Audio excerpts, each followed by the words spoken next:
अल्हम्दुलिल्लाहि रब्बिल आलमीन वस्सलातु वस्सलामु अला अशरफिल अंबिया'i वल मुरसलीन अम्मा बाद। अस्सलामु अलैकुम वरहमतुल्लाहि वबरकातुहू। आज के वाक़यात में हम जन्नत की खुशखबरियों के बारे में पढ़ेंगे कि जन्नत में अल्लाह ताला के इनामात क्या हैं।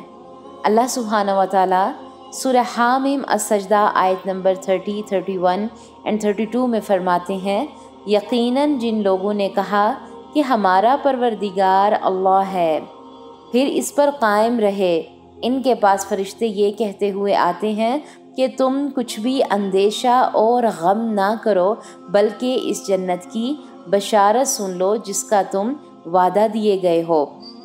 हम तुम्हारी दुनियावी ज़िंदगी में भी तुम्हारे रफ़ीक थे और आखिरत में भी रहेंगे। जिस चीज़ का तुम्हारा जी चाहे और जो कुछ तुम मांगो सब तुम्हारे लिए जन्नत में मौजूद है। गफूर रहीम माबूद की तरफ से ये सब कुछ बतौर मेहमानी के लिए है। सुभान अल्लाह। सबसे पहले तो दिल की गहराइयों से अल्हम्दुलिल्लाह कहें और फिर इस एक एक लफ्ज़ को दिल की गहराइयों से महसूस करें कि अल्लाह ताला क्या फरमा रहे हैं कि यकीनन जिन लोगों ने कहा कि हमारा परवरदिगार अल्लाह है, फिर इस पर कायम रहे। अल्लाह ताला से दुआ करेंगे कि हमें भी इस कलमे पर कायम कर दे। इन आयात में अल्लाह ताला ने फरमाया कि जिन लोगों ने अल्लाह ताला को एक माना और इस पर कायम रहे, तो फरिश्ते उससे कहते हैं कि अब कोई फ़िक्र ना करो, हम दुनिया में भी तुम्हारे साथ हैं और आखिरत में भी तुम्हारे साथ हैं।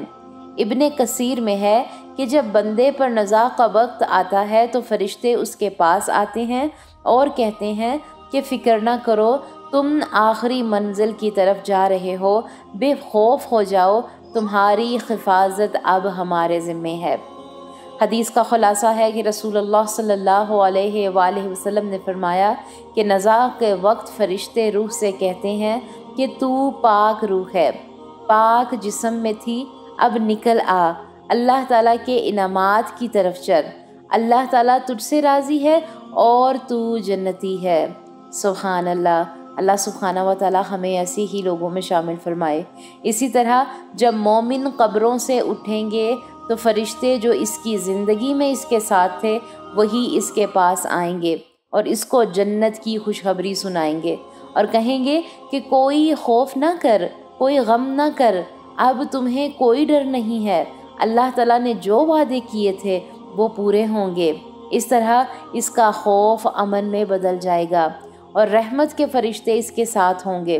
फरिश्ते हर वक्त रूह को बशारतें सुनाते रहेंगे और कहेंगे कि जिस तरह हमने दुनिया में तेरी हिफाजत की, इसी तरह हम तेरी कब्र में, हशर में, क़यामत के मैदान में, पुल सिरात में भी तेरी हिफाजत करेंगे और आखिरत में भी तेरे साथ रहेंगे।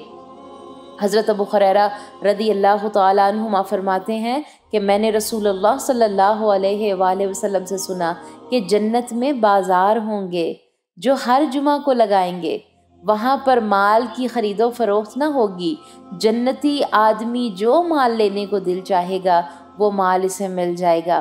वो सिर्फ़ कहेगा और चीज़ इसके पास हाजिर हो जाएगी और तमाम जन्नतियों की वहाँ मुलाकातें भी एक दूसरे से होंगी।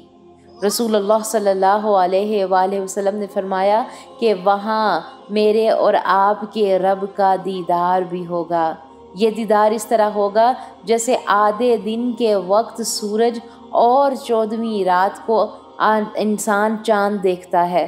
अल्लाह ताला वहाँ अपने बंदों से बातें भी करेगा और एक से उसके गुनाहों के बारे में पूछेगा तो बंदा अर्ज़ करेगा कि या अल्लाह तूने मेरे गुनाह मुआफ़ कर दिए हैं। इस पर अल्लाह ताला फरमाएंगे तभी तो मेरी रहमत से तू जन्नत में है।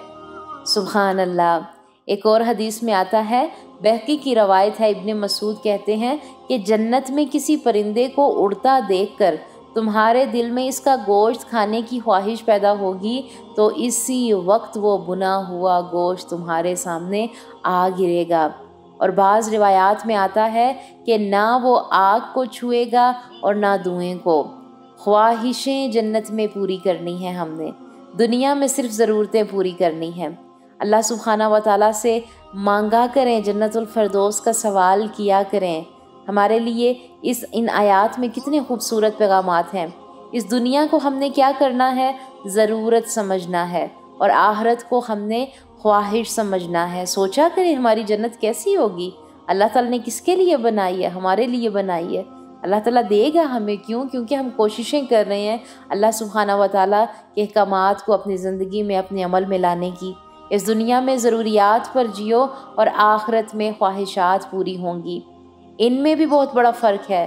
اللہ تعالیٰ فرماتے ہیں کہ دنیا میں تمہیں ضرورت سے زیادہ لے بھی نہیں سکتے، لیکن آخرت میں خواہشات پوری ہوں گی۔ اگر ہم اس بات کو اپنی زندگی کا مقصد بنا لیں کہ ہمیں اپنے قول، فعل اور عمل سے لوگوں کو اللہ کے دین کی طرف بلانا ہے، صرف تقاریر کر کے نہیں، قرآن کھول کر نہیں، بلکہ عملی زندگی سے ہم نے اسے لے کر چلنا ہے ساتھ ساتھ، تو پھر اللہ سبحانہ و تعالیٰ فرماتے ہیں کہ دنیا میں بھی تبدیلی آئے گی۔ اللہ سبحانہ و تعالیٰ ہم سے صرف اور صرف باتوں کے تقاضے نہیں چاہتے، صرف اور صرف باتونی بن کر نہیں ہم نے جینا کہ ہم بہت اچھے ہیں۔ اللہ سبحانہ و تعالیٰ ہم سے عملی تقاضے چاہتے ہیں۔ جو بات عمل میں ہوگی اس کو دیکھنا ہے، لیکن یہ صبر بڑا مشکل ہے۔ جب آپ اللہ کے دین پر جمنے لگتے ہیں تو لوگ باتیں کرتے ہیں، لیکن کیا کرنا ہے؟ ہم نے خود کو جمانا ہے، دعائیں کرنی ہے، نیتیں خالص کرنی ہیں۔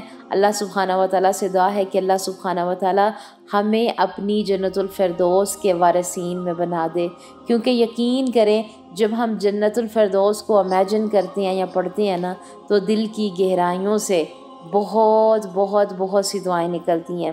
پھر انسان تڑپتا بھی ہے اور دل سے دعائیں بھی کرتا ہے کہ یا اللہ اپنی جنت میں مجھے بھی ٹھکانہ دینا۔ تو انشاءاللہ ہم نے ایسے انسان بننا ہے جو کہ ایک باعمل انسان ہوتے ہیں۔ کوششیں ہم نے کرنی ہے، گناہ گار ہم لوگ ہیں، غلطیاں کرتے ہیں، کوتاہیاں کرتے ہیں، پیچھے ہم اس کے بھی واقعات قرآن و حدیث کی روشنی میں پڑھ کے آئے ہیں، لیکن کیا کرنا ہے؟ سوچنا ہے اور اپنی اصلاح کی کوشش کرنی ہے۔ اللہ سبحانہ و تعالیٰ ہمارے اندر خیر پیدا کر دے، ہمارے اندر سے تمام شر کو مٹا دے اور ہمیں بہترین اصلاح کرنے والوں میں شامل فرما لے، آمین۔ سبحان ربک رب العزت عما یصفون وسلام علی المرسلین والحمد للہ رب العالمین۔ السلام علیکم ورحمۃ اللہ وبرکاتہ۔